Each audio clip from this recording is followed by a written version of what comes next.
not here to cater to grown men's feelings. No, I'm I still don't give gonna a have a fuck. level of respect because one I'm of the not first here to levels of cater to grown respect men's is I'm feelings. gonna And respect can't my nobody elders, tell me bro. to have respect when a motherfucker don't respect me. You guys got shit twisted, bruh. I don't owe respect to nobody, especially someone that's continuously disrespecting me before I ever said one disrespectful word to him. Period. Who disrespects you? Deacon disrespects you all the fucking time. I told you this ain't new, bruh. This ain't new. This is an ongoing thing. Listen, this is an ongoing thing, though. Listen, This for sure ongoing. Listen, this is ongoing. But let me tell you this though. This one I need y'all to know. Deacon, I did not call for Mex. I called for my man in the middle, Box Talk 101. That's why I said to come on. I didn't coerce no damn story. My pal, even if you did tell me to come on, who gives a fuck? I'm on every night. All you gotta say, we live. You hit say we live, I'll jump on. Shut the fuck up. This is what So I'm I can't saying. come on because Deacon here now. Deacon here. Mex can't come on. Fuck out of here. Mex cut the bullshit. Some bullshit. Let me do Cut this. the bullshit, Mex. Chill. 817. Let me do this. 817, man. First of all, I tried to come on before. Hold on. Everybody hold on. Hey, you're gonna rap. Yo, can I talk? Can I talk? Let me talk. All right, man. Let me talk. Hold on. This is I what tried I'm to saying. come on before Hold you came on, Kyle. Did you not just see the drop? Hold on, bro. You know it's true. Listen, I know that, but what I'm saying is, I don't want him to think that I just grabbed you out the thin air because he was on here to cause some trouble. You know what I'm saying? I just want him to know that I didn't. It wasn't a setup, because the way he made it seem as if like I set him up. I was setting him up to like bring you on to make him mad. And that's Deacon know that, bro. No. That ain't what he said at first. He was like, "It's always you always put the Mexican agitator on." That's why I left the shop. Oh, see, I missed that part. And on behalf of I'm on the shop every night, so that's what I'm saying. I need He him to know made it about race and all this other stuff. Like, come on, man. Like, stop playing. He was talking about the interaction that you guys have. On the behalf of what you guys, I was going to say, I know Mex ain't jump off. On the behalf of what you guys, on the behalf of what you guys would consider. He'll be back. Another Quello, he'll let me in the morning. Hey, on the behalf of what you guys would consider an OG, I'm just going to say that Mex, what I've seen with Mex, and I wish he was still on so I could talk to him directly. A lot of things that he said in regards to race relations and the history of race in America. A lot of those things have been, in my opinion, very insensitive. That's what I was saying. And come from a place that there's a serious lack of knowledge and a serious lack of empathy in regards to the historical things that Black people have been through in this country. And for me and for other people who are a little older, we don't appreciate it. For him to come on and continue to use the N-word when he's referring to Black men on here, I don't go for that, man. That's not something that I like. You know, I don't like it. I think it's disrespectful, and that's the problem that I have now. Mex, in regards to his personality as a person, I don't really have a problem with his personality, but I have a problem with some of the things he says, the lack of empathy, and the disrespect he has for the plight of Black people in this country, and also and across the time using the N-word when he's addressing us. I don't appreciate that. I don't like it. Okay, and so that's the problem that I have. That's what I was trying to explain to him. I mean, he is a guy that teaches his daughter that their entire value is the talk, right? I mean, at the end of the day, one of the first lessons you learn in life is respect your elders, man. And that's not gonna never go nowhere in my life. I'm 39 years old, bro. I don't care how old I get. I'm always gonna have a level of respect for my elders. And you know what I'm saying? Mex, he get insensitive when it come to race. And in Mex's defense, sometimes, you know, and this is what I was trying to explain to him. My OGs, they not finna have they not finna give you no pass. But at the same time, what I want to explain to y'all is he don't mean nothing by it, man. He just, like, I ain't gonna say he off or nothing. He just somebody that say whatever comes to his mind. You know what I mean? He not really trying to get at nobody or nothing. But some people, like, man, I'm telling you, in Northern California, we raised as a free culture. No matter what race you are, you got the right to say whatever you gonna say, to feel however you gonna feel. And he is that by default. Yes, sir. Yeah. I mean, the thing is, you got to recognize mentality, right? And it does take getting used to, like, the trolling and the you know, just the way that people play around and they try to like people get some pleasure out of irritating other people. Like there's some sociopathic tendencies on the internet, like say, and it's encouraged, right? And this is a guy, right, who he teaches his daughter that her greatest value is her box.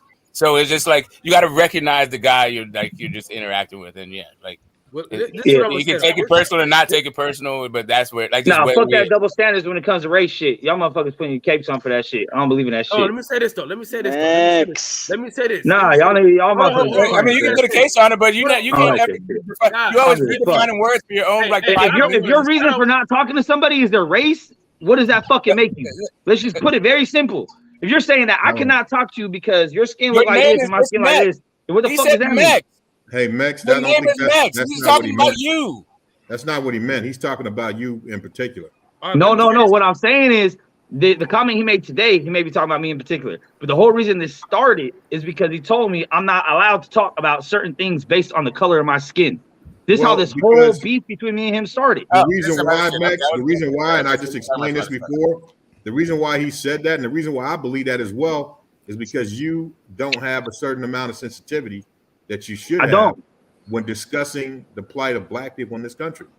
I don't your perspectives and the things that you say out of your mouth when it comes to historical references of the suffering and the things in our plight in this country for the last 400 years. They are very disrespectful, very lack I agree with that, bro. They lack empathy and they don't take into account what we've been through as a people, right? And you're right, Mike. I agree with you. Not realizing the things that we've been through is what allows you to have the freedoms that you have today. I'm not being disrespectful to Mexican Americans or anything like that, but it was a civil rights movement that given you guys the freedoms to come across that border and live in this country as free citizens and human beings within the realms of these United States of America. It's the sacrifices that we made. My point is that your sensitivity to that is just look at it, man. Look at the civil rights movement. Oh, you guys are hypocrites, bro. Who was out there getting torn apart by dogs? You guys are fucking hypocrites. Who was that? I mean, you tell me who you're was hypocrites. Can I say this? Who was it out there, man? Hold on. Before we start, who was that out there? Also, hypocritical, sensitive ass grown men. What I'm trying to say here it is. All right, so here's the thing. Hold on. People are upset about the things that you said. That's all I'm saying. Listen to what I'm saying. They're upset about the things you said. Hold on. Listen to what I'm saying, though. I need y'all to hear me out, though.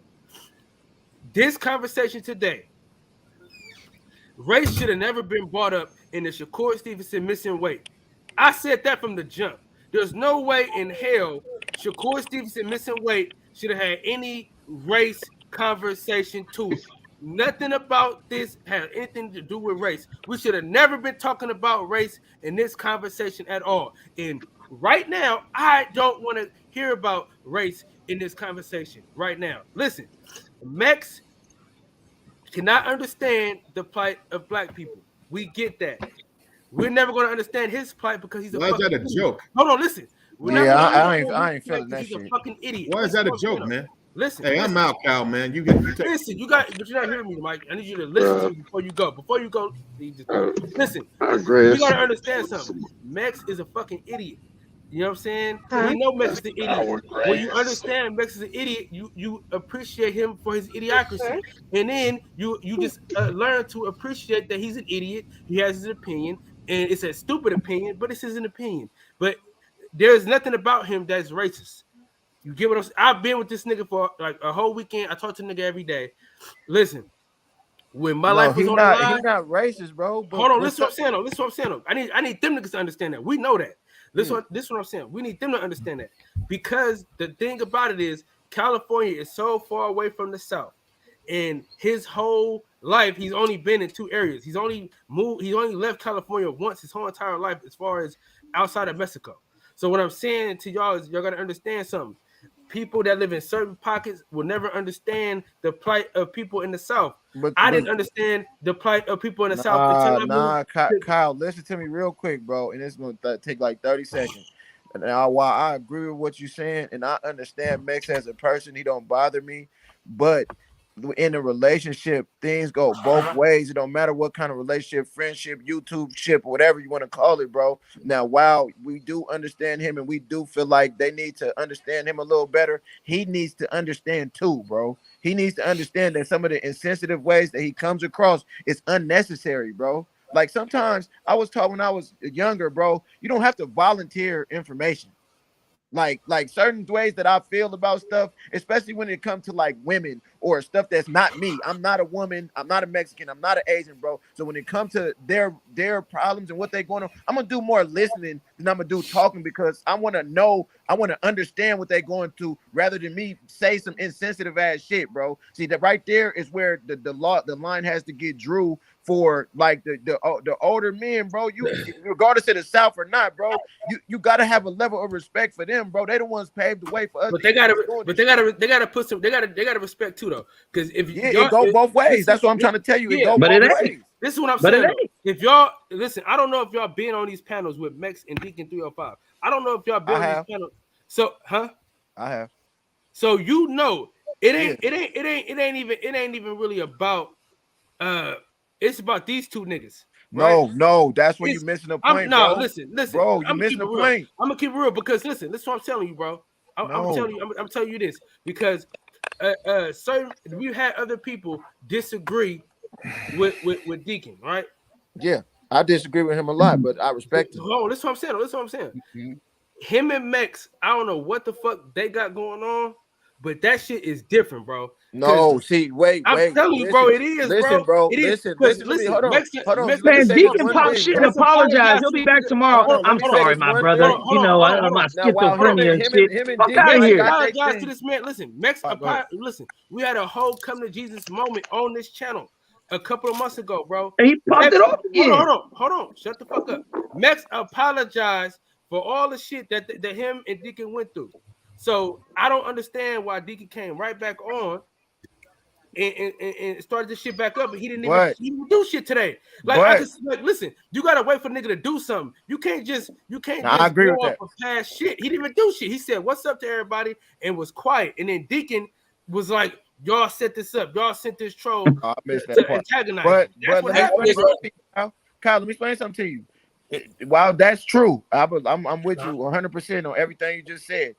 There's not a coincidence that Smoke, Michael Fuller, and Deacon all start feeling like they was getting rubbed the wrong way, bro, because they share something. They are our elders, bro, and like I was telling you, motherfuckers that's older than us, they don't play that shit. And if a motherfucker, so here's the thing. So here's really the thing, right? So he came on and framed it like the reason why he didn't want to hear about him is because of his race. Like he can't talk about race because of his skin color. But really, what the issue is not your skin color; it's your perspective, and the entire framing is the issue. But right? that's the point. Reason why they don't want to hear about race is because it's not because of your skin color. That's the point. Because if a black person comes on with my perspective, what do you guys call him? A coon, Uncle Tom, and then it's fuck them, it's fuck your own people. So really, I have to do what the fucking. Why are you interrupting me right now?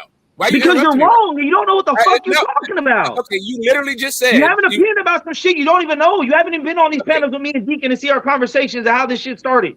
You're speaking on the little bit of information you have and trying to come to a conclusion, and you don't know what you're talking about.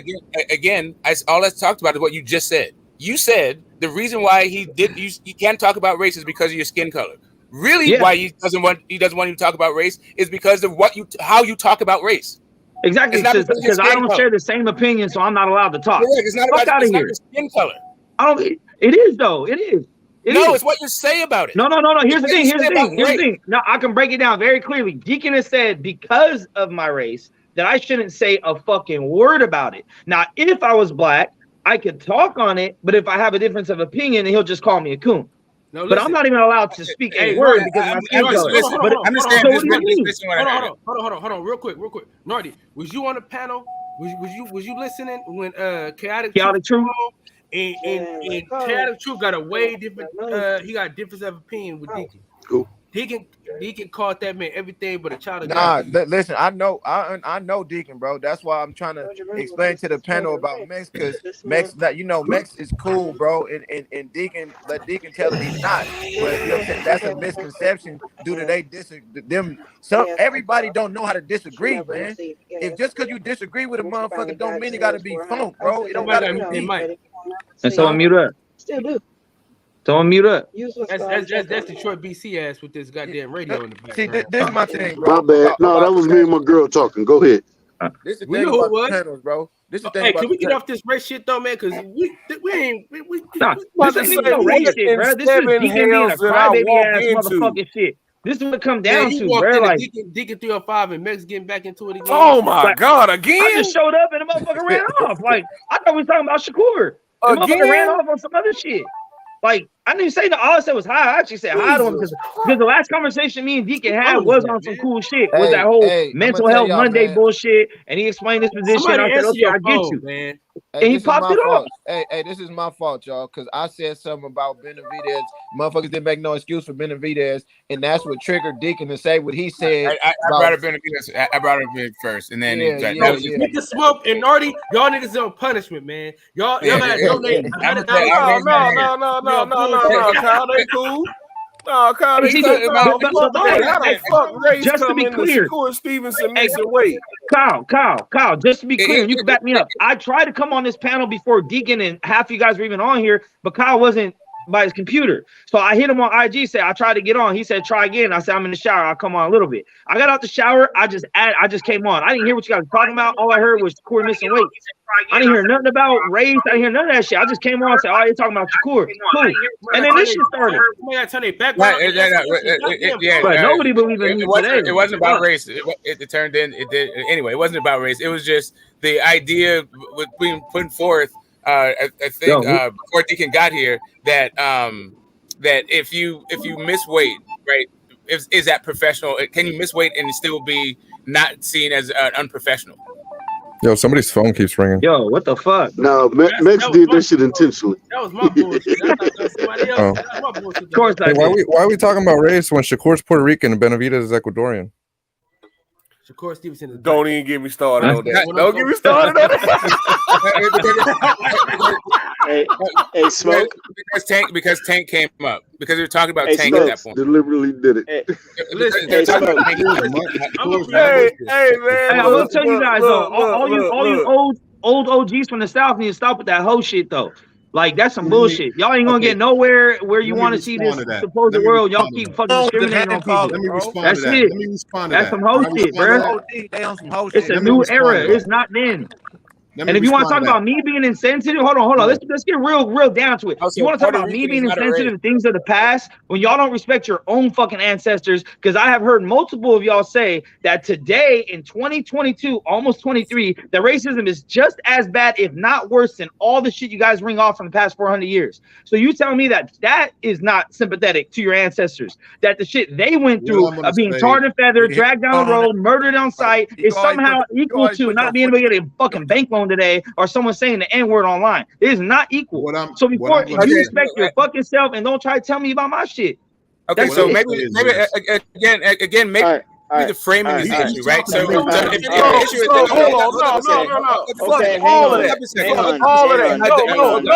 No. I'll be very All of that. Can I interject for a second, What does please? that have to do with Shakur Stevenson missing weight? What the fuck does that have to do with Shakur Stevenson missing weight? He already said what he had to say. But don't let that go. But don't let that go and try to get back on that. Wait, hang on. He said what he had to say, and he was talking to me, so let me respond. Well, Mr. God Fuller, damn, nobody want to have this fucking Mr. Fuller. deep conversation about Okay, race DJ, and economics and all this other bullshit. What the fuck does this have to do with Shakur Stevenson missing weight? Preach, DJ. We already know it's nothing. So now can we get back to what we're talking Wait, gentlemen. If you have a problem with Max, get in here, man. So wait, go. Wait, 1 second. One second. Please get in, man. If anyone has a problem with the Max, go handle it outside of the channel, because I mean we're just going around in circles. But Smoke, I want to answer your question. Don't tell him to do that. Max, don't tell him to do that. Someone who end up hurt. It's your fault. Don't tell him to do that shit. Max, I want to respond to what he said. But before you do, and that'll be the last of it, please. I want to respond to Smoke's question. Smoke. I want to answer your question. Yes, it is. I didn't even pose the question yet. Wait, Smoke. Yeah, not even talking about that anymore. Talking about boxing. because this is a boxing show. This is the boxing section. Right, but Yes. you're trying to censor me. Hang on. You're trying to censor me at the No, same I'm time. not I understand where I you're am coming from. not You acting like a white man right now to trying to censor censor you. What the Anywho, I'm gonna let that go. I have to remind them of the oppressors right now, dog. Can you please not try to? Man, we got a lot of good dudes on this panel right now. We seriously needling shit about some racist shit when Shakur Stevenson missed weight and lost his fucking belts today. Facts. Yo, gentlemen, can I chime in for a second? No, you don't say facts after you just said what you said. Fact. You don't What? say facts. It's not a fact that Shakur missed weight and lost his belt. What you said. It's not a fact that Shakur missed weight and lost his belt. I cannot say that Shakur missed weight and lost his belt because he's that dog. I'm gonna respond to that. You're crazy. So I have a question. This is the type of shit I'm talking about. You see what I'm dealing with? All right, so real fast, and maybe I can hear me, maybe you can't. Probably not. If I ever. We hear you. I need y'all to lead this race. Right, cool. Hold on, listen. All right, cool. Cool. So I'll be very fast. Listen to the host. Listen to the fucking host. Every goddamn body. All right, I'm about to censor every goddamn body. All right, listen. Now, I got Deacon's number. Cool. I done already banned Terrence Crawford, Earl Spence talk on my channel, right? I'm banning race talk on my channel. All right, let me ask you this question. To bring up race to me. Listen, I don't want nobody to bring up race where it don't belong. Listen. Let me ask you this Hold question. on. Let the host talk for a second. Listen. Hold on. I need y'all to understand something. This is the boxing section, bro. This is my shit. This is Kyle Davis shit. All right. I need y'all to understand some shit though, bro, because this shit's ridiculous. First and foremost, this race should have never been brought up on my channel at this particular time, bro. It had nothing to do with race. Unless I bring up race, that's when we'll talk about some race shit, all right? Because this was dumb. Shakur Stevenson missing weight had nothing to do with the system of oppression or no racism shit, bro. They had nothing to do with none of that, okay? I don't want to. Okay, so I let me asked ask you- y'all already. Listen, when it comes to somebody missing weight, I don't want to hear shit about race. Let me David ask you a Benavidez, whether it's Tank, I don't give a fuck. They missed weight. They was wrong. They missed weight. It was professional. That's all I care about. But all this white man, black man, the reason why he missed weight shit, no. Let me ask you this question. I agree with what you're saying, but I'm asking, why didn't you give this speech? And you too, Bass Reeves Jr. You know who I am. Respect. I already gave this speech before, bro. Yeah, okay. I already said, why are we talking about race? Let me ask you a question. Please I'm saying, let him ask this question. Why didn't you give that speech when Max went on his rate about how we don't disrespect our own people? Why didn't you give that speech then? Why are you giving the speech now when I'm going to respond to what he said, which is another disrespect of black people and the plight that we have in this country? Bro, go cry about it already, bro. Don't give a fuck what you mean, dog. Your word ain't law, dog. Why didn't you do it then? Listen. I just said, hold on. I just said Max was a fucking idiot. I just said that. Didn't I just say that? I just said Max was a fucking idiot. He has no idea what the fuck. Once y'all realize y'all being fucked with, like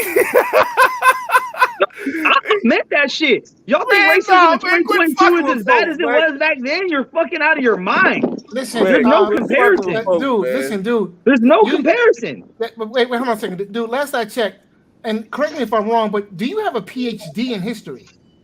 Do you have a PhD in African American studies? You do? Have a PhD? I'm asking you. You do? Do you? I'm asking you.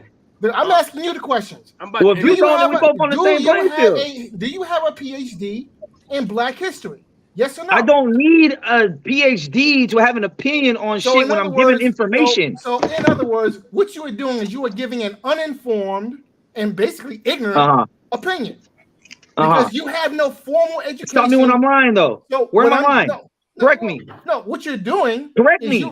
I am correcting you. You said okay. So what am I lying about? What am I wrong about? I didn't. What you're wrong. Here's what you're wrong about. What you're wrong about is you're giving an uninformed opinion. You have no, I'm not. Yeah, no. No. You have zero education. You have zero education in the subject matter on which you own. Hey, Kyle, running off the you ain't got a PhD in boxing. The ass over here talk about it too. What the fuck does that mean? Ain't nothing off limits. Hold Hold the fuck on. All right. The only person that's gonna be on here right now is DJ. Now I just told y'all motherfuckers, I don't want to hear about no goddamn race, man. We're talking about Shakur Stevenson missing weight. All right. Now listen, we already know Mex is not informed. I already told y'all that. We know that already. I don't know why we keep going back and forth with a motherfucker that don't know shit about the black plate. We don't. Why does his opinion even fucking matter to y'all, bro? It don't fucking matter, and I don't want to hear about this shit no more. Mex is a fucking idiot. All right, he don't know, so it don't matter what his opinion is about anything that got anything to do with black folks, man. I don't give a fuck. Y'all shouldn't give a fuck. Fuck what he got going on. All he doing is trolling, and y'all fall into the trap every goddamn time. His beef and y'all beef. His beef with Deacon is totally different from anything else. Him and Michael Fuller got a whole different beef. So I don't want to hear that shit, bro. All right, give it the fuck up. Let's talk about Shakur Stevenson missing weight. I don't give a fuck about no goddamn race. All right, we already know the plight of black people is fucked up. He already knows that. Hold on, Kyle. Kyle. And let me piggyback off that. Why the fuck we talk about race when Ime Udoka, stupid ass, out here cheating on Nia Long? Fuck wrong with him out here? What's wrong with him? Shakur Stevenson missing weight, Nia Long getting cheated on. Where's the fucking world coming to? We out here talking about race? I mean, God damn. You talking about race? Hey, listen. Nia, I swear to God. DJ. I swear to God. I'm running in her raw right now. What's up, Kyle? My bad. Listen, do you know the things I would have done to Nia Long? Are you kidding me? Hmm? Are you kidding? But let me say this, though. I'm still running. Bro, she like 50. I'm still running in her raw. Oh, man, no question about it. Listen. Bro, what is wrong with these light-skinned dudes today? Oh, watch your mouth. Man, I said what I said. Watch your what I said. This is a bad day for light-skinned dudes. Ime Udoka out here just banging some random. Where he married to Nia Long. She gonna take him back. But listen, no, do not take him. Do not take him back. Do you know how many dudes out here want to suck your wife's butthole? Hey, players fuck up. And you out here cheating on her. Players fuck up too. Players fuck up. Bullshit. Yeah, man. Players fuck up too. But listen, anyway, bring everybody back. Hold man. on. I need y'all to understand something. When I add y'all back on this panel, we talk about Nia Long getting cheated on by Udoka. All right, and him possibly losing his goddamn job. Anything but race. Anything but goddamn race. All right, Get the Smoke you first. Detroit, BC, Box 101, Nardi, Mexico, Fight Doctor, my boy D, and Bass Reeves. We back in full effect. All right, goddamn it. Hey, I didn't know Shakur Stevenson was going to be such a lightning rod. People get the picket signs out because this dude missed weight. Now we got to redefine what professionalism is all of a sudden. Hey, maybe we got it wrong for every other fighter until now. Shakur Stevenson has not opened our eyes. This is actually not even about professionalism at all. It's about physiology and what? And when you should inform your opponent that you have no intention of making weight. Y'all done touch the shit into the race section. That shit hella funny. Rob, you doing special. God damn. All right, man. But let me say this, bro. The fight is still on tomorrow. We're gonna enjoy the fight. I still got Shakur Stevenson beating the shit out of him. You know what I'm saying? And he's gonna move up. Now, do y'all think Shakur gets Loma or does Dev get Loma? That's the question. It's Devin. Devin and Loma. Shakur. Devin, Shakur gets because Loma. Bob been trying to get Loma them belts back ever since T.O. beat him. So it's definitely gonna be Devin. Well, Shakur don't have nothing to fight for it right now, right? He got stripped, so. But his name, I mean, that ain't enough. Shakur Shakur resume and for the next like 2-3 years looks pretty thin. A bunch of leftovers, used to was and then maybe some sharks that'll fuck you up at 140. But yeah, I don't see him getting really any notable fights until like 140 pounds. I mean 147 maybe.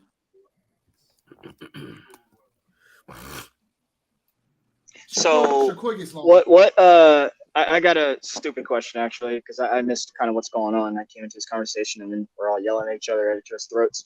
So Shakur obviously missed weight, correct? Mm-hmm. By how much?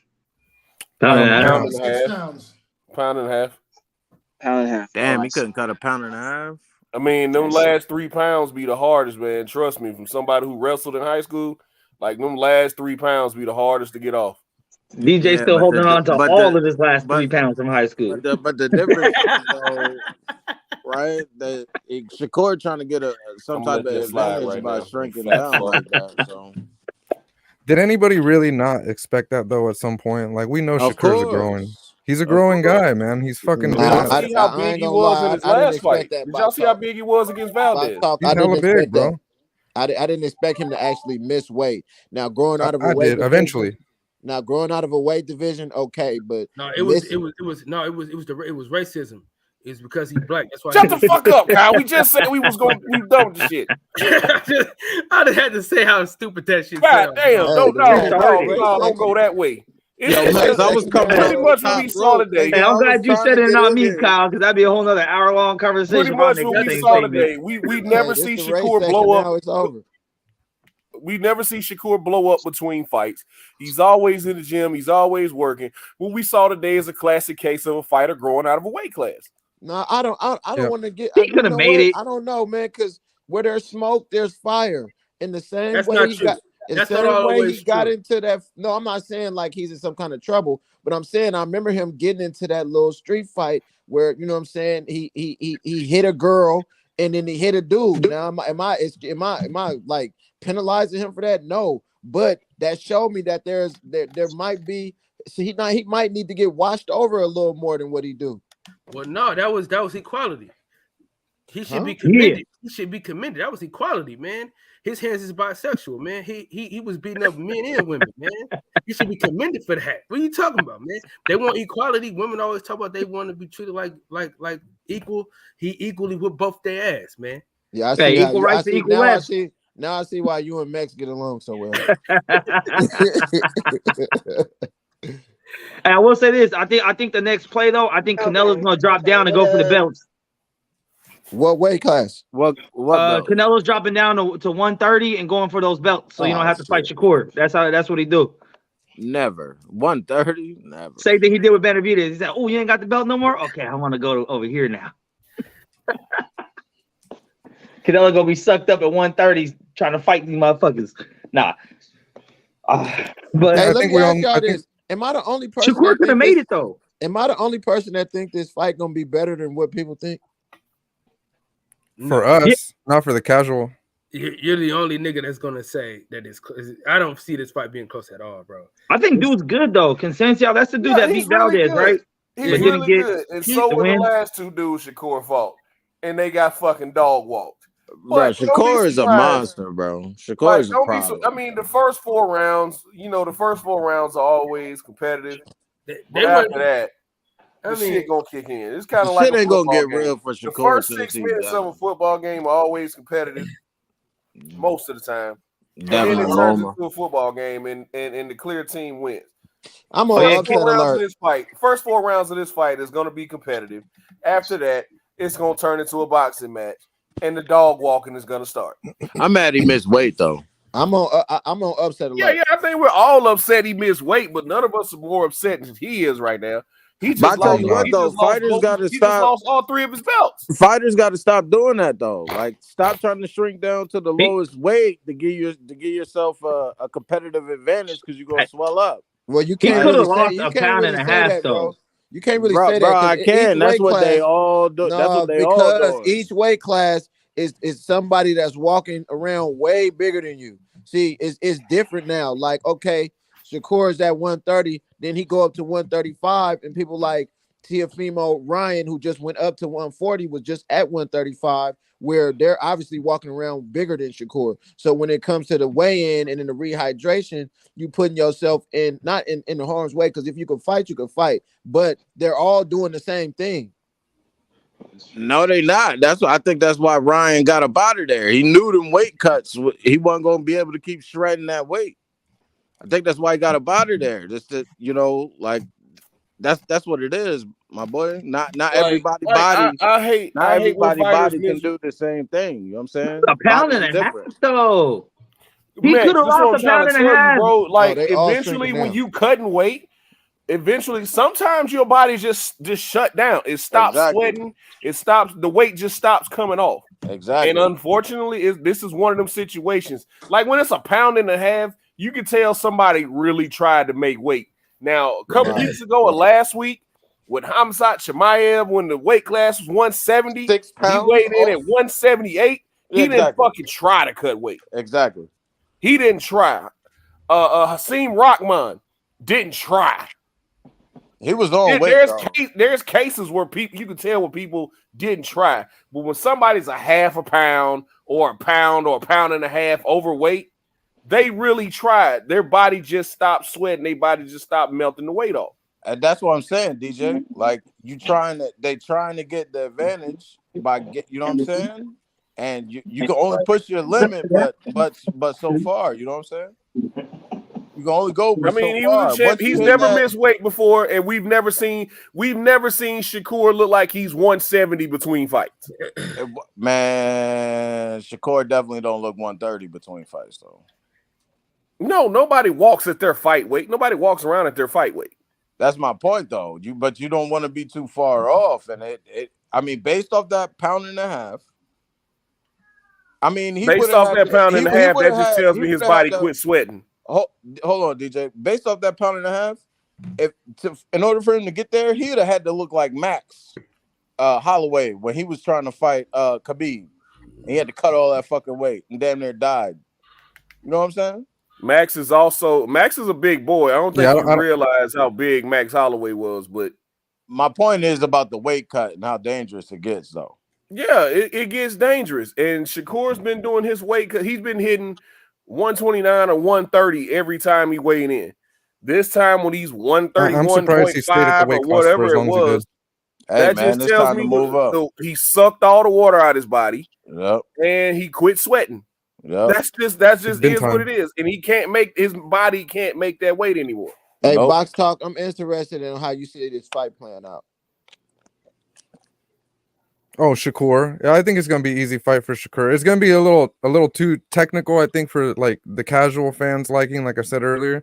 But for us, we're gonna watch anyways, and we're gonna enjoy what we're watching because we know what we're watching. But I don't think it's gonna be like it's gonna be technical, So we're gonna appreciate it, but other people won't. I feel like other people won't. I think Shakur gonna do this dude bad, bro.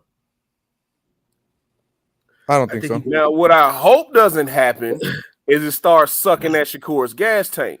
Because a lot of times, guys who miss weight, they start fucking with their gas tank too, man. When they had a hard weight cut or a bad weight cut, yeah, and they either miss weight or you can just see it on the scale how they're all sucked down, and they end up missing weight, or they make weight, but they look terrible doing it. I just hope it doesn't mess with. But his you know gas what? tank. But I don't think it will, DJ, because I think. For those of us that have seen like enough of Shakur, we know that he doesn't exert wasted energy. He never wastes energy. He'll sit back on the ropes. He's right there in front of you. You just can't hit him. So he's not a guy that like wastes energy and missing a lot of punches or moving around too much. He's very smart with conserving his energy. So I think he's gonna be fine. He's very intentional with his movements and you know what I'm saying, his punches. He don't just be throwing punches to throw them. But I tell you what though, man, I'm looking forward to the fight tomorrow night, man. I'm looking forward to him moving up to 135 because as much as some people may be surprised that he missed weight, I'm like, yo, what the fuck took so long? He's the only guy at 130 that consistently is brought up when talking about these 135 guys. You talk about Devin Haney and Loma and whoever the fuck else is at 135. We're not talking about whoever the Joe Cordina, whoever the fuck else is there at 130. We're talking about Shakur Stevenson because we know it's only a matter of time. And finally, it's time. Honestly, he should come up and go touch up George. That'd be a nice springboard. Hell yeah. Come right up and go deal with the pie. That's fucked up. I'm dead serious though. Like, No, why honestly, not? I want Devin Haney to just beat him and get him the fuck out of the picture, bro. Because who the fuck gives a shit about George Campbell at 135? He got a name though. He got a name. I want him to fight your boy, Box Talk. Who? I want Shakur to fight your boy. Who? Your boy, Rolly? Rolly. Yeah. That'll never happen. Not as long as he was a top rank. Not as long as he was a top rank. Oh, true. But Rolly's going up to 140 anyways. Wait, they've done business before. Top rank. They've done business before. I mean, granted, it was big business, but I don't know, man. It's got to be big business, or it's got to be like, oh, we don't need this fighter. Go ahead. I mean, what do you do with Rolly though? If I'm Shakur, nah. I mean, if you're Al and you got Rolly, like, what do you do with him? What do you mean, bro? That Like, motherfucker what's his sells. next move? What do you mean? Doesn't make sense. What's his next move? Who can he beat? How can he grab a belt? He's not gonna get a belt, but he'll still be an entertaining fight. They're talking about a Isaac fight. Cruz? No, because Isaac Cruz is staying at 135. Hey y'all, this the last joke of the night.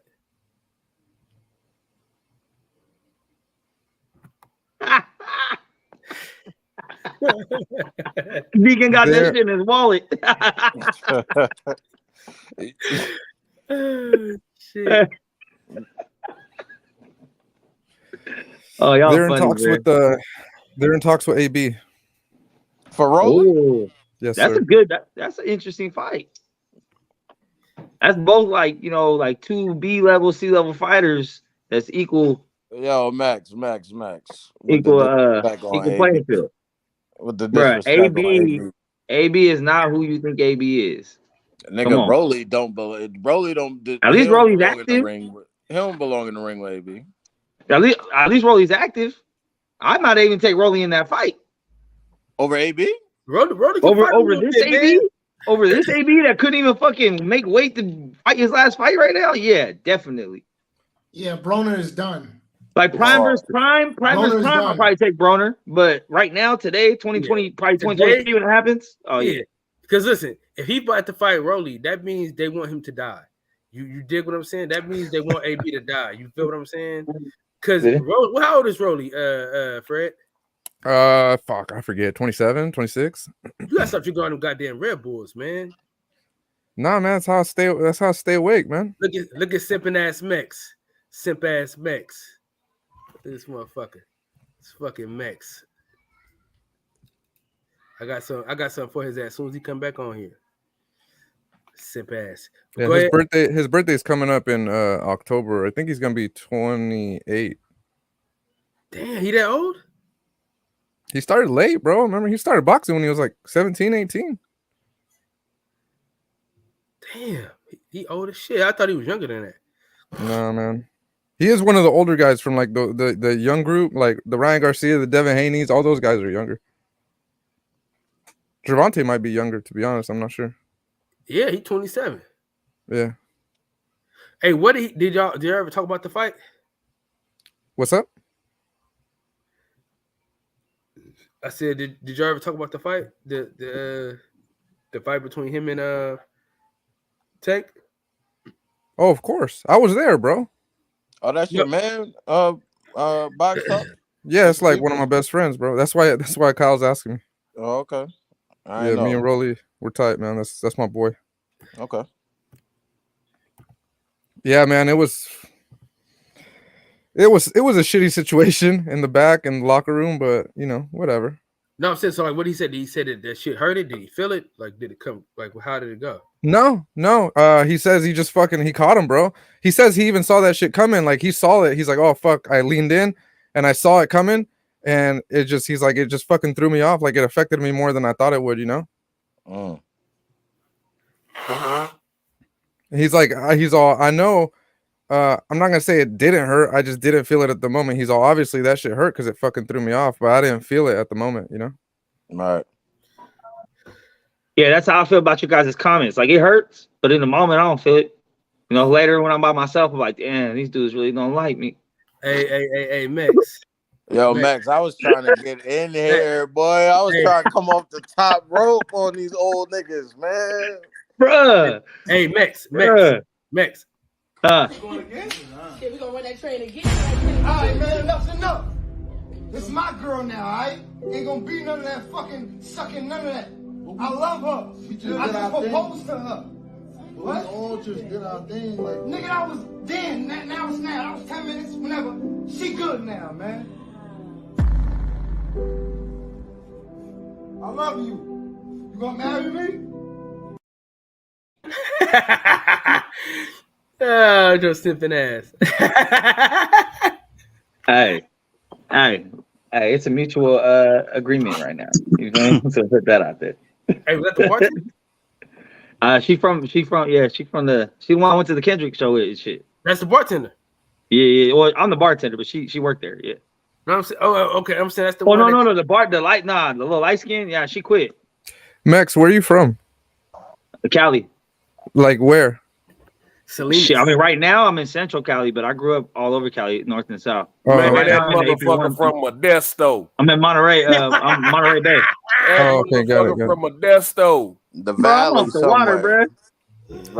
That's closer to the coast, right? That's south of like the Bay Area. I'm 10 minutes walking from the Pacific Ocean. Oh, okay. Damn, you hella close to the ocean. Yeah. I'm out here. But I mean, according to some, I'm a broke ass nigga that still lives with his mom and shit. So let's keep that right there. I want, you know what I mean. I figured you were from like Northern California. I was like, oh, he gave me like a Northern California vibe. So yeah. I mean, I grew up in Southern and half my life, and then the second half I came up to the North. You know, and got the game. Well, actually, I got the game everywhere, but I don't know. It's cool. He listens to a lot of rap music, but listen, man. I listen to a lot of music, bro. Come on now. But you know, I mean, this shit's just fun to me, man. I mean, I understand everybody got it, but like I will say this, just like Kyle said, people don't understand my perspective. I don't understand theirs either. Like I've told people, I'm not an old black man that grew up in the South, so I don't see life that way. What the fuck did I just say, Max? That's it. I just told y'all we're not bringing up a goddamn race. What the fuck you coming with this race shit? We didn't even say nothing about no goddamn race, man. I told you the last joke of the night was the goddamn card. Shut the fuck up, man. We talking about boxing. Yo, what up? I was talking about demographics. I was talking about where I live. No, I ain't talking about race. Nigga. No race. Man. God damn. I'm a Cali boy through and through. You finna have all these old niggas come back on here yelling at your ass again. I don't give a fuck. They can go fucking take their diabetes medication, their heart medication, calm their ass down. I really don't care, bro. Like, man, it's just fun to me. We know. I know you trolling. They don't know that. Hey, let the record show I did absolutely nothing today. No, today I was attacked. Listen, I'm not gonna lie. Today you did absolutely nothing. Thank you.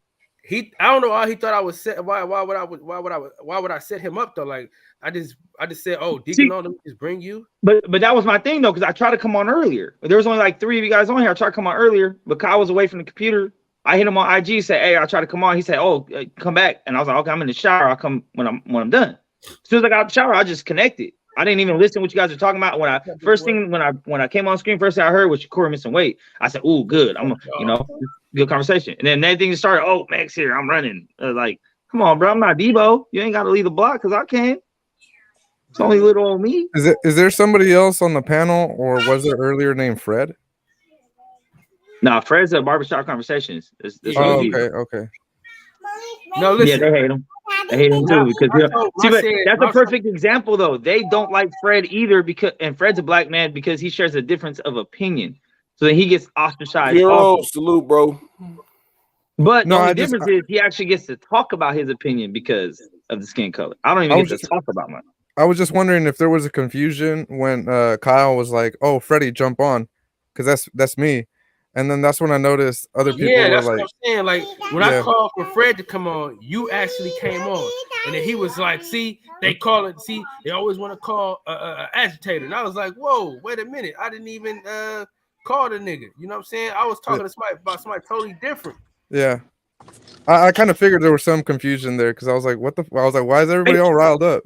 But here's the thing, Kyle, that I don't get. Even if you did call me and say, hey, Max, slide on the panel, it's your fucking panel. How are they going to try to regulate who you allow to get on your panel?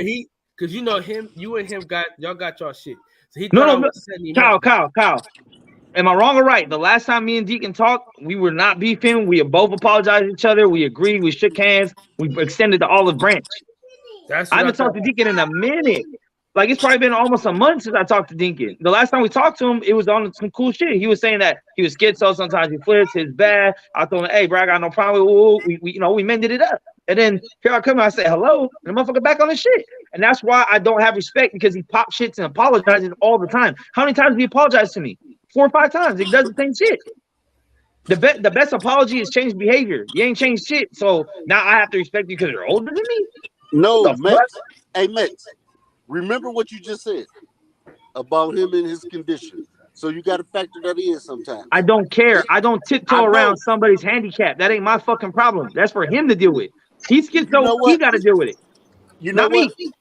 Hey, in a sense, you kind of right, but in a sense, you kind of wrong too, dog. But okay, he knows he's schizo. Why you go on a panel with a bunch of people and argue if you know it's going to trigger your shit? You should be tiptoeing around your own condition. It's not up for someone else to say, hey, this is wrong with me, so can you? No. And then if you want me to, you can ask me nicely. You can say, look, I kind of got a handicapped arm. Can you help me lift this? You don't stand there like, nigga, you gonna lift my shit? You see my arm? No. They like, what the fuck? Like, it's up to you to figure out your shit. It's not up to me to change my whole world around to suit you and your needs. That's not how it goes. We grown men out here, dog. Like, stop acting like fucking children. He's either an elderly, sickly, handicapped dude that needs help, or he's a grown man like I'm a grown man. He has his opinion like I do, and then after that, we get off the panel and go enjoy our days. It's not that fucking hard. Like, you had motherfuckers last night, 817 talking about he gonna slide me when he sees me in Vegas. Why? Because of Earl Spence. This motherfucker's ready to catch a body for his favorite boxer. He mad because people don't share his opinion about his favorite boxer, talking about I'm gonna see you, I'm gonna sock you and shit. Because I think Bud's gonna win. Now I'm gonna get packed out. Like, that's what I'm talking about. Motherfuckers too emotionally attached to their fucking feelings, and you'll never be able to tell them nothing. That's it. It don't matter what the subject matter is. Boxing, race, Barbie dolls, My Little Ponies, whatever these motherfuckers is into. If you don't like it, they don't like you. Yo, Max, fuck all that. We here to agitate these niggas. And it's good content for the boxing section. I was dying to get in here. Like, what, nigga? This is the internet. If you don't know how to behave on the internet, if you don't know how to not take the internet serious, then you're going to get this work. You're going to get this work. Hey, but for the record, I don't be trolling. Like, if I have a different opinion, I can explain why I feel that way. I don't just say shit. Max, you be trolling. You do be trolling. No, but I've explained everything. Anyone's ever asked me why I feel a certain way, I explain why I feel that way. Like, all the time. I never just say, oh, just cuz, or I don't got to tell you. No, you want to know, I'll tell you. This is why I see it this way. And then they can say, whoa, and I'll be like, okay, well, I didn't live that. I don't know what you thought. Like, cool, this is why I feel the way. I grew up this way. I grew up in a mixed family. We didn't pick skin color we didn't play skin color games. That's why that one time motherfuckers asked me, oh, my people. I said, so let me get this right. So my black brothers are more your people than they're my people. Motherfuckers try to tell me that my people are Mexican people. Therefore, my 2 black brothers and my 1 white brother are not my people. Fuck you talking about? That's my people before anybody of my skin is my people. That's my family. So that's why I don't never get this mentality, and I never will. Like, my 3 younger brothers, I got 2 blacks and a white, and one of the blacks is half Asian. So really, it's like I got all the race. I got Mexican, white, Asian, and black in my immediate family. Not a cousin, not an uncle. My brothers. So, like, this whole my people, your people, this people. No, a motherfucking black dude in California is not your people. You're a black dude in Florida just because you guys are black. That's fucking retarded. I don't know, but I don't understand. All right, cool. You're gonna die. You're gonna die a sad, unhappy motherfucker because your whole life. I thought I said we weren't talking about racism. Why the fuck are we talking about? Somebody said they was gonna slide you. Oh, last night, yeah. 817 said he's gonna slide me because I think Bud's gonna win. So, it's on there. Check out last night's episode. It's on there. You'll see it. So we going to Vegas. Look, man. And look, man, it ain't Max by himself, nigga. I'm out here, nigga. You hear me? Hey, all I said, I was like, that'd be the last thing you do. I mean, if that's how you want to go out. I guess. I really have no problems with nobody on the internet other than Southpaw. He's the only person where I'm like, that's real life. Like, fuck the dude. Everyone else, I don't care. I got drama with Ben Ezra. Oh, I know you do. Yeah. But at the end of the day, if I see anybody in person, bro, it's love, bro. Like, and that's exactly what it's been. That's what it's always gonna be. I don't have I don't care. You treat me cool, I'll treat you cool, bro. And even if you are a little crybaby, that's cool. That don't affect me at all. Go cry in the corner. I don't care. You think Earl gonna win? I'm gonna fuck you. Hey, we all go to Vegas, so you know I'm buying shots for everybody. You know how it goes. Like, come together, we lose together. Yo, what up, panel? What up, Kyle? I don't know if my mic on right now. Yeah. What's good with everybody, bro? Hey, I'll never let Deacon get packed out or Michael Fuller. If that anything ever happened to those old men in my care, I would never let it happen, regardless of how they act. It's just real shit. So Shakur Stevenson, what weight class he's finna go to, or was trying 160. to get to? 135. He needs to go to 135. The question is, who does he fight first? I'm curious. Gambosis. Easy win. Nah, he gonna retire. Devin Haney gonna get him out of there. Naughty Nard. Shit, fight Rolly then. Rolly's going up to Man, 140. y'all got off race yet, man? Is this still the race section, bud? Yeah, he need to fight somebody. Hey, Ideally from. Yeah. Hey, Nard, check it out. Yeah. Let me see who Top Rank got. Hey, for real, bro. It's a Deacon back pocket. Oh, you know who he could fight? After Loma beats him, he could fight Jermaine Ortiz because he's with Top Rank. Who Hey, did? you know Jermaine Ortiz is gonna beat Lomachenko, right? Oh, come on, man. Why are people saying that? That'll be a good fight. That'll be a good fight for Shakur to go after the guy that Loma just fought. Because I know the guy. All right. Where are you from, Kyle? Where's Jermaine Ortiz from? Boston. Oh. Well, I ain't never seen him fight, so I can't say whether it's gonna be good or not. He can fight. He can fight. Hey, every time I rooted against the nigga, he won. So he's a good fighter. Man, they're gonna feed Shakur fucking Comey and Nakatani and all the leftover dudes real quick. And then Comey's at 140. Listen, this is why they don't let race. Oh, Nakatani moved up. Man, look at your fucking hair. Comey. What the fuck is going on up top, man? Hey, at least I got hair, motherfucker. You got like 1.5 years, boy. Hey, you know, I can't go down on it if I got something to slang on them. That nigga forehead is so goddamn big. Hey, yo, okay. It's all my real quick, knowledge. though, man. What's up, JFL? I gotta say this, man. To take this matchup a bit more complex than what it is, I was think, and somebody got echo for real. It ain't me. Yeah. So I'm saying, Shakur Stevenson and Tank Davis. Not gonna happen. Not right now. You said who? Tank Davis. And Shakur? Yeah, I don't see that happening anytime soon. I don't see it ever. Well, it possibly can happen. You know, if Bud Crawford and Sean Porter mixed it up. I mean, they set an example of making a fight happen. So we know this friends and foes conversation, even when it comes to a Tevin Farmer and a Shakur, and we know the type of relationship they got. You know what I'm saying? Even Jamel Herring and Shakur Stevenson, you know what I'm saying, made it happen. You know what I mean? So I can't leave no fight off the table, whether with time frame of Tank Davis and Shakur can actually face. And Shakur wanting to step up, so he wanting to step up in competition. So likewise, across the board, you got to match him up with everyone at that weight class, period. But the reason why it won't happen is because with all of those examples that you brought up, one of the guys was already on his way out, and none of those guys are like the cash cow. So, for example, if I'm go ahead. Not even cut you off, but when you mentioned on the way out, who you referring to? Shakur and Jamel Herring, Sean Porter versus Terrence Crawford. Like, it was okay to put those guys in a position and put them in a fight where they could potentially lose because they're already on their way out anyways. Jamel was already on his way out. That's why Top Rank didn't mind making that fight. Sean Porter was already on his way out. That's why PBC didn't mind making that fight. But if I'm PBC, why would I put Gervonta Davis, who is my cash cow, right? Or Mayweather Promotions, if I'm them and I got Gervonta Davis, why would I put them in against the Shakur Stevenson? Like, fuck that. I'm not doing that because Gervonta Davis is making me a shit ton of money. Shakur might not be making you guys a bunch of money, but that ain't my problem.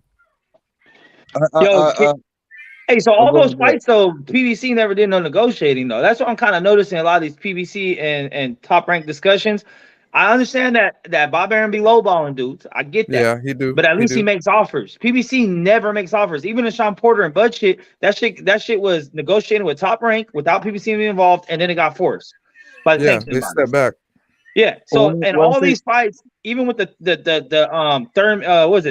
that Thurman only got offered X amount of money to fight Bud, but at least he got an offer. PBC doesn't even make offers to other promotions. They don't even volunteer to put any money up. They'd for rather shit. keep all that shit to themselves. But well, here you go. We know that PBC is known to have inside fighting, just like how the Zone have inside, just like how Top Rank have inside fighting. Yeah. It's about, so I keep that consistent across the board. It's about finally making the match. Making, as you say, negotiations can get tedious when it comes to PBC and Top Rank. You know what I'm saying? Even with the Zone fighters, but more so Top Rank and PBC. There's a history of this, and we should know this. But like I said, you still gotta earn your way and hold your weight when it comes to these negotiations. When it comes to PBC fighters, see, PBC fighters make fights, bro. That's I mean, they make the fights. It just, you gotta, pay as they weigh, and rightfully so. I think what's more realistic would be like Shakur versus Devin Haney. I see that happening because it's they're already there. Like Devin Haney's already doing business with Top Rank. Like the biggest bridge to cross has already been crossed. But with Gervonta, I just don't see it happening anytime soon. Not with those guys, anyways. Well, we know it's a build-up situation, and Shakur Stevenson has to move forward and get more accomplishments in the sport. And that's a future fight to look forward to. Like how with Haney, that could be too soon too for Shakur. You feel me? I mean, if he's gonna play out how he's gonna play out. Of course, he wanted the top guys going into a division. That's from boxing from previous division going into another division, get a quick opportunity that fast. I mean, we have many examples of that. You know what I mean? So check this out, y'all. Check this out, though.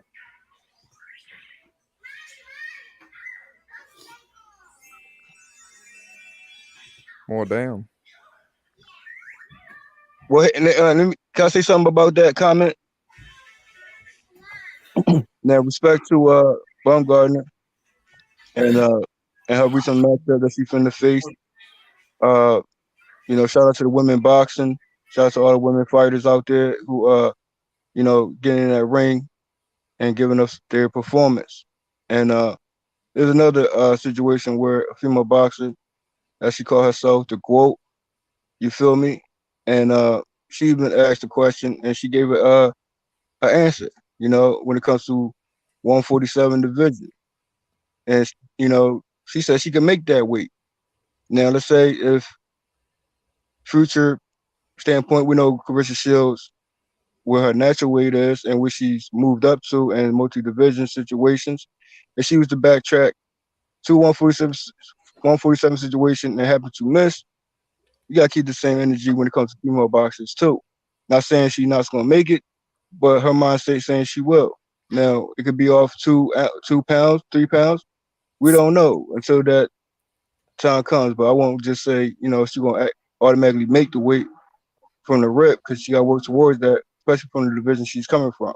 Likewise with Canelo, who moved all the way up to 170 to work his way back down to 168. Now, I'm saying Canelo, for me, it might be far-fetched for some. I say he can still make 154. He can still make, you feel me? I know there's a stretch. Yeah. I feel you, Box Talk. But it's all about the mindset and working your way down towards a situation to get there. As,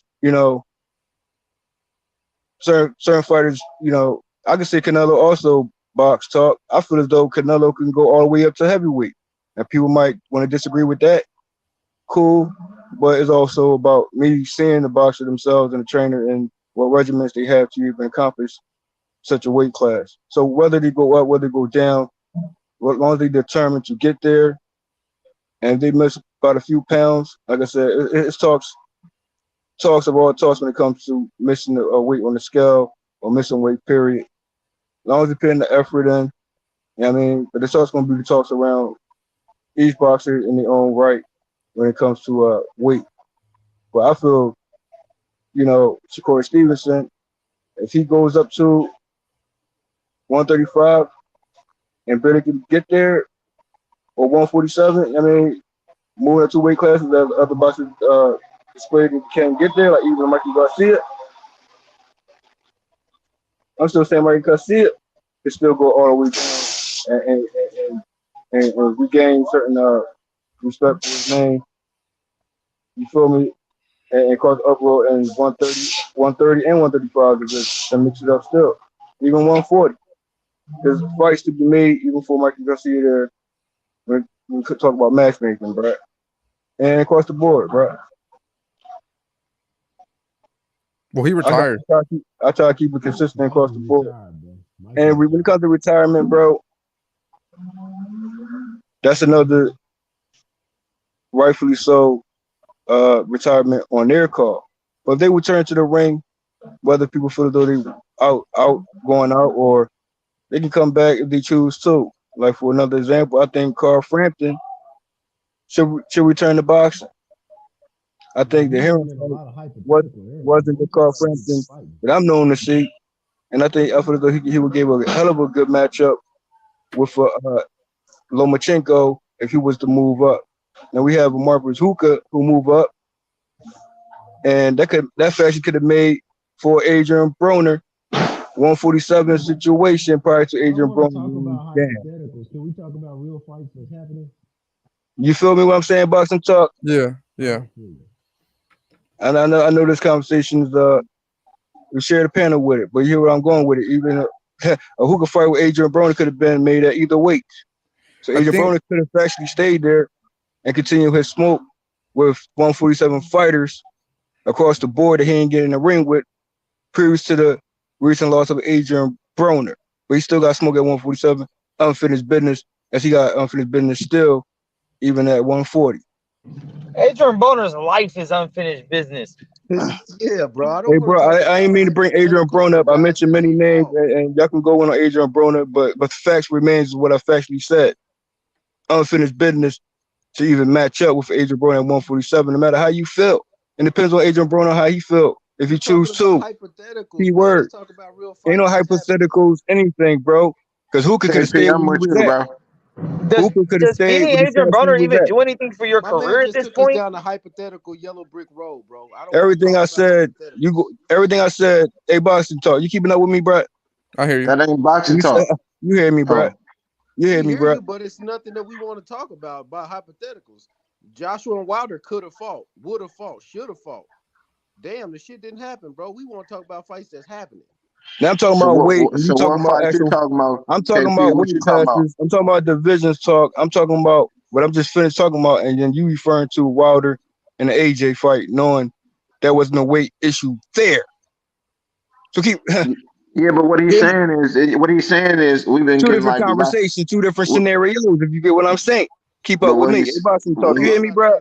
All right, but what he's saying is it's lack of dialogue because of this hypothetical fight you talking about. Keep up with me because you just root for Adrian Broner and try to downplay Adrian Broner. Ain't nobody even saying nothing, bro. Adrian Broner downplayed himself. He just you can feel how you feel about it. You can feel how you feel about it. That's cool. But he's at 140 currently, bro, and I'm still saying he's a 147 fighter. You can disagree with that. Fighter, hey, boxing talk. Do you know about this dude that Keyshawn Davis is fighting? I have no idea who the fuck he is. Answer my question. He got like 5 losses. I never heard of him in my life, bro. Here you go. Even Gamboa, even Free Smoke Gamboa has how many losses, bruh? And he still got in the ring with an opponent. And hey, they gave him credit for that Gamboa fight, like you would with a Tank Davis, like you would with a Devin the Dream Haney, my man. Talk weight class to me. Free Smoke Gamboa. You gonna downplay Free Smoke Gamboa, bruh? Who else doing what Gamboa did, nigga? We're back to back. Free fucking Smoke, my man. What is he talking about, y'all? You know what I'm talking about? What are you talking about? Hey, yo. People leaving, man. Yeah. I say this. Nigga, you want to get into some shenanigans talk? I know. I'm talking boxing talk. Hey, boxing talk. Hey, you keeping up with me, bro? I hear you. Yeah, you hear me, bro? We all hear you. Okay, so what's your response to it, bro? I kept the consistency across the board, bro.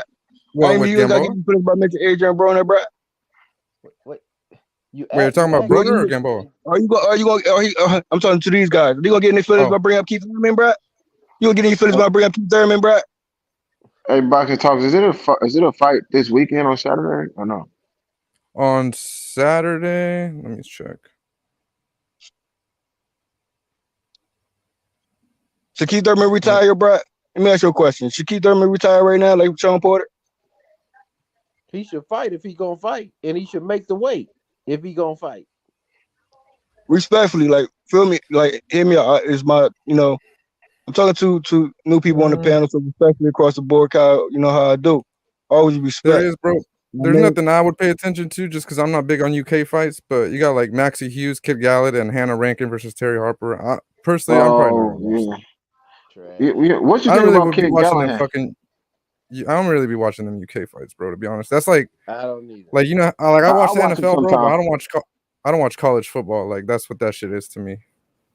My boy Cadillac watch UK. Boxing, salute to That's my brother. right, baby. That's right. That's right. Fuck that shit. Fuck what, Max? That's what are you talking about? Fuck Mex. That's what. Fuck Mex. Fuck that college football shit. Oh, it's just not for me, Fuck man. that- Some that- people. I only whatever, watch the that's best fine, of the but- best, man. Yeah, exactly. That's the same here. Hey, I'm gonna watch that Eubanks and Conor Ben though. I'm watching that. Hell yeah, I'm And watching Fury and that too. AJ. I'll watch that too. I watch UK for fights like Josh Kelly. Like I'm probably gonna watch Kid Galahad. AJ. I watched the Avanesian, like them type of fights. I like Joe Joyce and them. I'll be watching them, bro. Oh, Joe Joyce. I feel Yeah. I feel like those guys get filtered out once Yard. they come here. Like then we know who's good and we know who's Yeah, fucking not that's that good. very true. That's Very what true. happened. Yep. Because a lot of them come over here and get whooped. And then they go back. They come here, get beat up, and they go back home. Yeah, and have bigger fights than we have out there. Right. Yeah, That's yeah. crazy. Well, that's like credit to the fucking UK fans better because they be buying fans. all the hype on all these fucking guys, man. Fucking good for them, but as soon as they come here, nah, you really got to prove yourself here.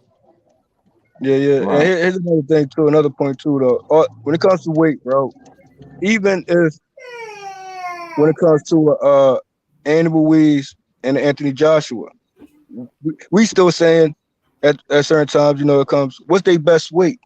Currently, they ain't lose a belt on the scale or have weight issues right there. It's finding out what best weight that suits them in the fights. Now that's even a debate there, let alone with Shakur Stevenson and others situations differ. You see the difference, but it's still certain things apply when it comes to weight.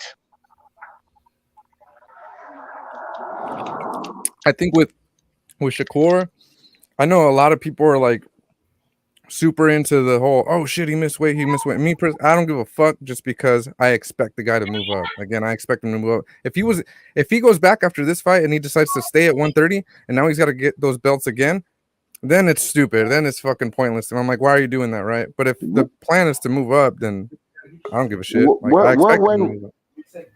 Box Talk, what weight was Tank at when he missed weight and got stripped? He missed weight one time at 130 and one time at 135. Okay. Yeah. Both And times he missed weight a third time. I want to say I don't remember the weight class, but he like came back and made it 2 hours later or whatever. Yeah. So it doesn't So really he only came back and made it one time out of those 3 times? Yes. Yeah, because he got stripped of the belt at 30, I think, when he missed that weight. Yeah, I remember that. Just like Shakur just did, but the thing with Shakur is, he Yo, just Kyle, got we the could belt. barely hear you, bro. Can you hear me now? I hear you a lot better now. Yeah. Yeah, Shakur just got to 130. He ain't been there nothing but what, a year and a half, 2 years? I don't know about just God, bro. He's a unified champion. No, but I'm saying he was at 126. Yeah, he was. No, I know, but he's young too, bro. Look how big he is. Like he's growing. He's growing fast.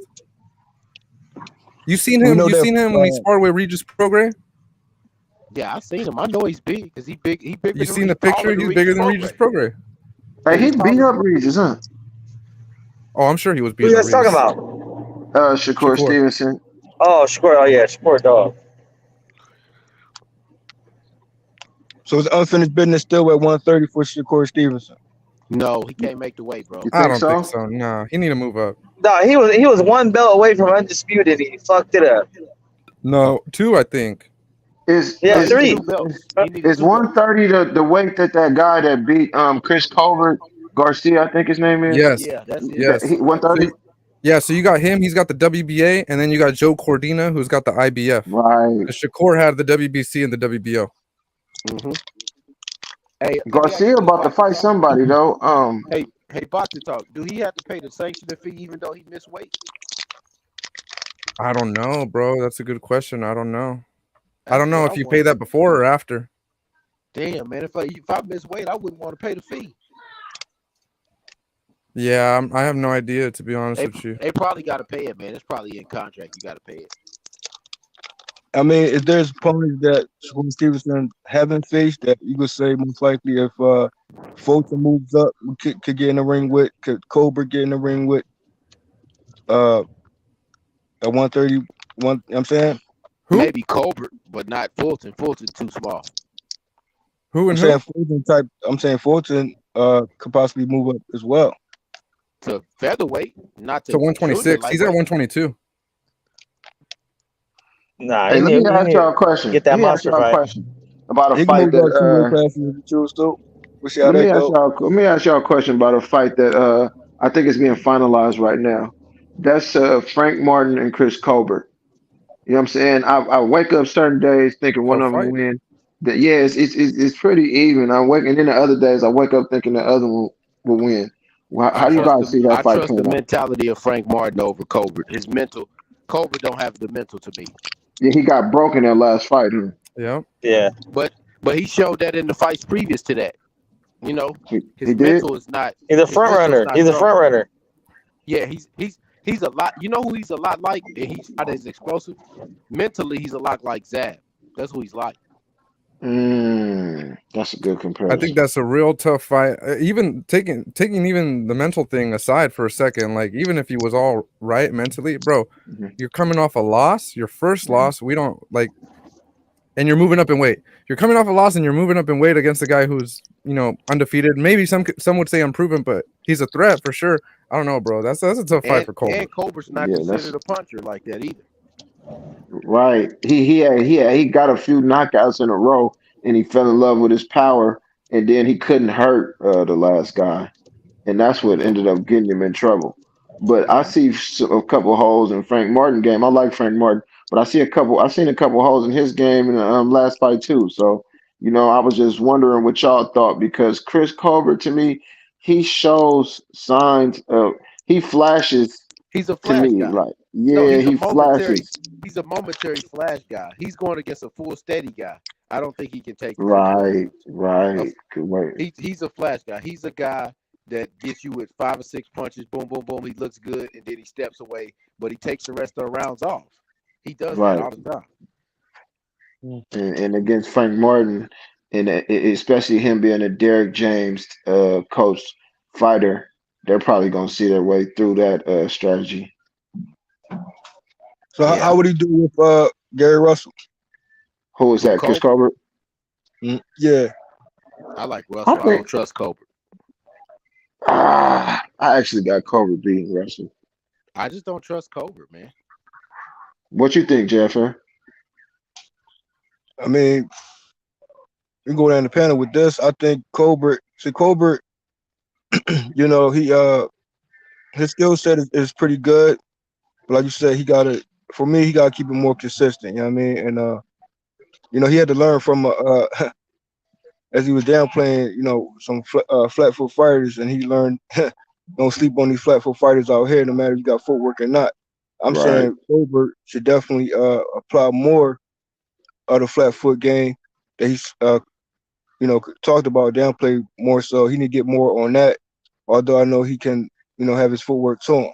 You know what I mean? You got to apply both at the same time, find a balance, and me fire with certain matchups. You feel me?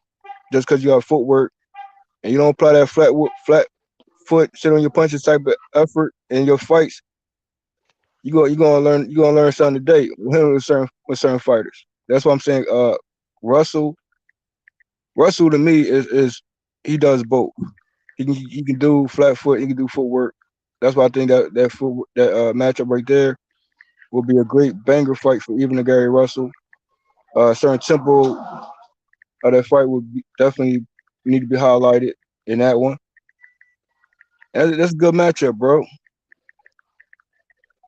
I can't say what I wish I got Gary Russell as you got Colbert, but Colbert needs to work on a few things for me. Yes, sir. Yes, sir. Yes, sir. So that's like telling Foreman need to do the same exact thing. Apply what you ain't normally not accustomed to your fights, even more so, right. or outclass him, outbox him on how you normally perform. Right. I actually was high on Colbert before his last fight. I liked his skill set a lot. You know, he switches, and I thought he had more power than what. Either he doesn't have as much power as I think, or that dude he fought just had a steel chin. You know what I'm saying? But I would have liked to seen other people fight that guy, the Garcia guy, because he's going to be a hard guy to out because of his mental fortitude. He turned into a machine in there on Chris Colbert. But I'm hoping Chris Colbert could bounce back. But I'm not sure if it's going to be against Frank Martin. I'll tell you that. That's an interesting matchup, bro. Definitely is. Yes, sir. Kyle, DJ, Steph, y'all still on here? I got a question, bro. I'm gonna tell you this though. It's gonna be a different fight. He's gonna be a different fighter though, because he's training with my boy Rail out of Philly. So he's gonna be a different fighter for sure. Man, what do Rail got against Errol Spence, bro? Nothing. Yes, he do, bro. He hates Errol, bro. He don't. Man, that boy don't let A17 find him. That boy pick against Errol. Errol could be fighting me, bro. He gonna be like, well, I ain't never seen Nardi, but I got Nardi, man. You know what I'm saying? He always do his breakdowns. And he pick everybody against Errol. Errol whooped their ass. He Danny Garcia. Yes, he did. Oh, he yes, did he not. did, bro. Yes, he did. No, he did not, bro. He did not pick. You up on YSM? The YSM dude, bro. Yeah, that's my boy. Yeah, he be in that camp, bro. He picked Danny Garcia, bro. So I promise. He picked Ugas. He picked Danny Garcia. When they talk about Errol, he just trashes him every single time, bro. And I was like, damn, what did he got against him? Like, you know what I'm saying? But then I heard somebody say he was working with somebody that Errol beat the shit out of. I forgot who it was. But I don't know. That dude really don't like Errol, bro. Oh, what's the guy? Who you talking about? His coach Rail, the dude that talked kind of slow out of the Philadelphia gym. You know, he had a bad motorcycle accident. Yeah, I heard he broke his neck. They say he broke his neck. Yeah. He seemed like a cool dude, though. That's real smart. I mean, at this point, you should have a more relatable situation. You know what I mean? But talk's gonna be the talks. You know what I mean, but recovering from situations like that should be a mutual understanding. You know what I mean? But you gonna feel how you feel, regardless. You know what I mean? Once that matchup, as we are. But what's your thoughts on like a seriously thoughts when it comes to a Boots and a Conor Ben? I like to know. Man, you love that matchup, bro. Everybody be Durant in this, man. No, I'm saying, bro, that matchup there. Like, what's your thoughts on that, bro? I would take Boots, but Conor Ben got some sneaky power, man. He got some sneaky power that I'm not 100% sure, but I'm about 80% sure would hurt anybody in the welterweight division. So if they fought, I don't really know, but I know Ben wouldn't be able to be as defensively irresponsible as he normally is against Boots, because Boots will punch your lights out too, and he's so technically sound that He could fight from any range. So I don't know how that would go, but I think Boots will come out on top. I feel as though they both have unique tempo to their fights. Most might want to say it depends because the level of opponents they face, they present that type of tempo. But Conor Ben and Boots Ennis, bro, that one right there for me is working its way to become one of the best, one of the anticipated matchups, like how Crawford and Errol Spence is. That's just how I feel as though those two. I'm not talking about belts currently. I'm just talking about the matchup itself, because the level of both these contenders working their way to being a top guy, bro, that's bruh. That's a banger of all banger fights, bro. When it gets there, you don't gotta clear the panel, bro. Where everybody at though, bro? Well, it's just me and you. I think everybody had to go and shit. Cause I was gonna cut this thing off though, cause we've been on for 4 hours, man. And I gotta go pick up my daughter.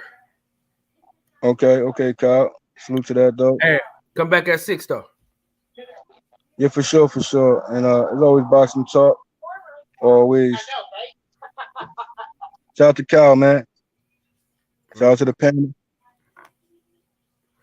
Off top, bro. We'll link back up though, no question.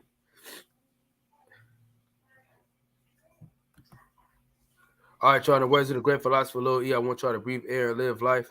You know it's always true when players meet. Thank y'all for bringing Bear me. And with that, we out. At the roots, he let the beats build, bitch, and we never switch.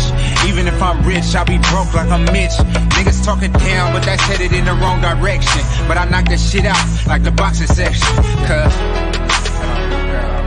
they can't touch what they can't see. All I gotta do is be the same me. All I gotta do is keep it G. Always be the same me.